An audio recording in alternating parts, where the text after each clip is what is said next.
আসসালামু আলাইকুম। আশা করছি সবাই ভালো আছেন, আমিও ভালো আছি। ছোট্ট একটা বিষয়ে কথা বলবো, আমার কাছে মনে হয় এটা সবার জন্যই ইম্পর্টেন্ট। সেটা হচ্ছে আমাদের দাঁতে অনেক সময় গর্ত তৈরি হয়, মাঝে মধ্যে একটু একটু খাবার আটকে যায়, জমে যায়, আমরা বের করে ফেলি। শিরশির করতেও পারে, নাও করতে পারে। যদি শিরশির করে সেই ক্ষেত্রে হয়তো আমরা কিছুদিন সেটাকে একটু গুরুত্ব দেই। তারপর যদি কোনো কারণে শিরশিরটা আপনার পেস্টের কারণে হোক বা যে কোনো কারণে হোক, যদি শিরশিরটা বন্ধ হয়ে যায়, আমরা কিন্তু ভুলে যাই যে আমাদের ওখানে একটা গর্ত ছিল।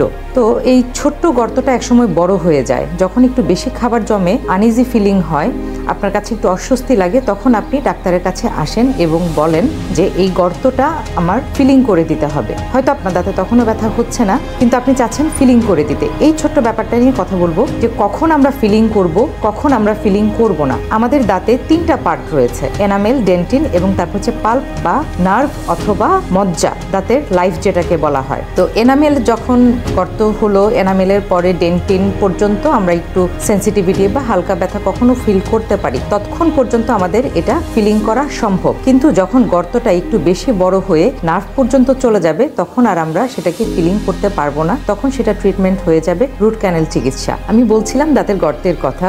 এই দাঁতটিতে ছোট্ট একটি মসুর ডালের পরিমাণ গর্ত আছে। এই দাঁতটা যদি আমরা সময় মতন ফিলিং করে ফেলি, তাহলে দাঁতটা টিকে যাবে, পরবর্তী চিকিৎসাতে আপনাকে যেতে হবে না। কিন্তু গর্তটা যদি কখনো বড় হয়ে যায়, যেটা কিনা নার্ভ পর্যন্ত চলে গেছে বা পাল্প পর্যন্ত চলে গেছে, তখন আর এটাকে ফিলিং দিলে চিকিৎসা হবে না। ফিলিং দিলে দাঁতটা আপনার অপচিকিৎসায় পতিত হবে। তো যদি আপনি ফিলিংও করলেন না, রুট ক্যানেলও করলেন না, এরপর কি হবে? পরবর্তীতে আপনার যদি ব্যথা না থাকে, আপনি দাঁতটাকে যদি ওভাবেই রেখে দেন, দাঁতটা পরবর্তীতে ফেলে দিতে হতে পারে।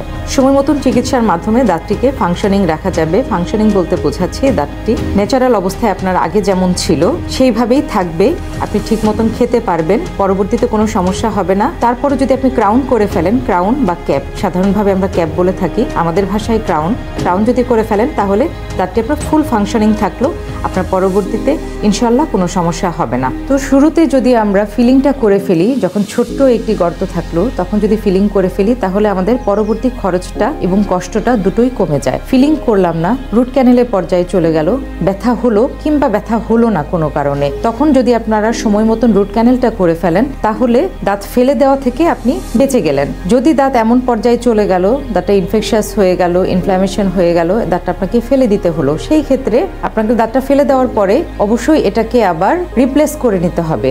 আলগা দাঁত কিংবা ফিক্সড প্রস্থেসিসের মাধ্যমে দাঁতটিকে আপনি আবার ফাংশনিং করতে পারবেন। হয়তো সেটা আগের মতন হবে না, কিন্তু ফাংশনিং থাকবে। ওই জায়গাটা যেখানে দাঁত ছিল সেই জায়গাটা এখন ফাংশনিং থাকবে, আপনি যদি আর্টিফিশিয়াল কোনো প্রস্থেসিস করেন।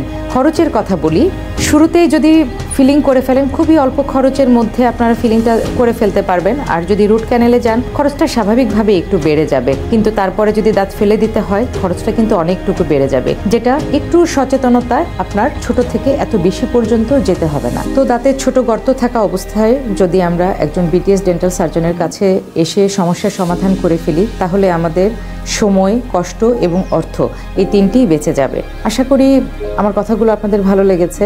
পরবর্তীতে আমরা নতুন কোনো টপিক নিয়ে কথা বলবো। ততদিন পর্যন্ত সবাই ভালো থাকবেন। ধন্যবাদ।